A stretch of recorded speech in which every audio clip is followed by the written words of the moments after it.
Mga kahuwan, panoorin ang video na ito upang alamin ang pinaka-latest na balita tungkol sa lagay ng panahon at bagyo update today. Narito na yung ating latest sa lagay ng ating panahon, partikular na dito sa binabantayan pa rin nating bagyo na si Bagyong Aghon na may international name na Iwinyar as of 5 a.m.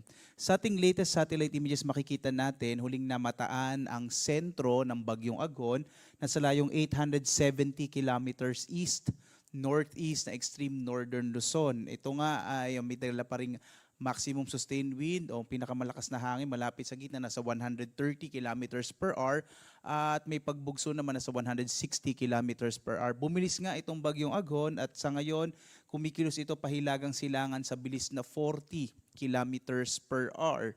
At wala na rin itong direktang epekto pa sa ating bansa. Hindi na rin ito nagdadala ng mga pag-ulan sa anumang bahagi ng ating kapuluan.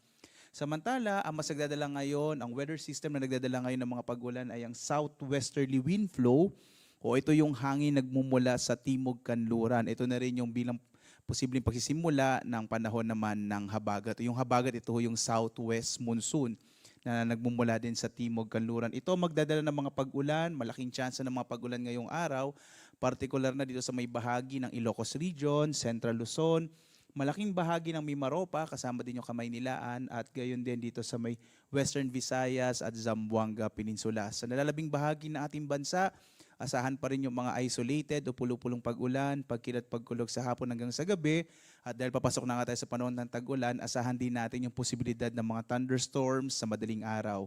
At maliban dito sa Bagyong Aghon, wala na tayong iba pang minomonitor na low pressure area o bagyo man sa loob at labas ng Philippine Area of Responsibility. Ang Bagyong Aghon na nga yung huling bagyo natin para sa buwan ng Mayo.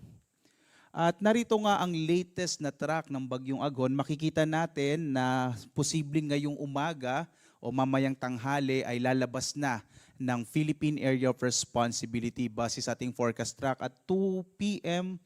Today, posibleng nasa around 1,155 kilometers na ito east, northeast na extreme northern Luzon. Nasa labas na ito ng Philippine Area of Responsibility. At inaasahan din natin, ito naman ay dulot ng southwesterly wind flow o yung hangin nagmumula sa timog kanluran. Yung mga kababayan natin, partikular na sa Occidental Mindoro, Palawan, Zambales at Bataan, maaring makaranas pa rin ng mga pag-uulan ngayong araw. Habang bukas, maaring magpatuloy pa rin ito, partikular na dito sa Mahilagang Palawan, Lubang Islands, Bataan, Zambales at Pangasinan. Ito again ay dulot ng southwesterly wind flow o yung hangin nagmumula sa timog kanluran. Nagbababala pa rin tayo sa mga posibilidad ng mga biglaang pagbaha at pagguho ng lupa, partikular na yung mababang lugar at yung mga nasa may gilid ng bundok. Kaya iba yung pag-iingat, lalo na't papasok na tayo sa panahon ng tag-ulan.